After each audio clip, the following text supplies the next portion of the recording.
৯ মাস ধরে চলা ইসরায়েলি আগ্রাসনে ধুঁকছে গাজার স্বাস্থ্য খাত।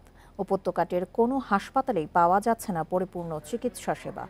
জ্বালানির অভাবে বন্ধ হচ্ছে একের পর এক হাসপাতাল। চরম দুর্ভোগে লাখ লাখ নিরীহ ফিলিস্তিনি। এখন জন্ম সনদ দিয়ে খোলো বিকাশ স্টুডেন্ট অ্যাকাউন্ট। নিজের বিকাশ নিজে কর।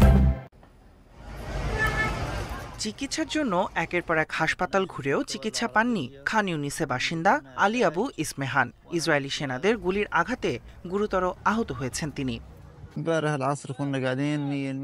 আমি এর আগে ইউরোপিয়ান হাসপাতালে চিকিৎসা নিচ্ছিলাম। হঠাৎ করে হাসপাতাল খালি করতে বলা হয়। এরপর নাসের হাসপাতালে এসেও জায়গা পাইনি। এখন এই রাস্তায় আমার ঠিকানা হয়েছে। বিশ্ব স্বাস্থ্য সংস্থা জানিয়েছে, খান ইউনিসের আশপাশের এলাকা খালি করতে বলার পর শূন্য হয়ে যায় ইউরোপিয়ান হাসপাতালটিও।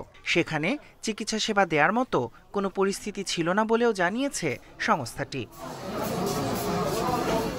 খান ইউনিসের শেষ সক্রিয় নাসের হাসপাতালের কার্যক্রমও ব্যাহত হচ্ছে জ্বালানির অভাবে। ধারণ ক্ষমতার অতিরিক্ত রোগী নিয়েই বন্ধ হওয়ার পথে হাসপাতালটি। কর্তৃপক্ষ জানিয়েছে, একমাত্র জেনারেটরে জ্বালানির অভাবে বেশ কয়েকটি বিভাগের সেবাদান এরই মধ্যে বন্ধ করতে বাধ্য হয়েছেন তারা।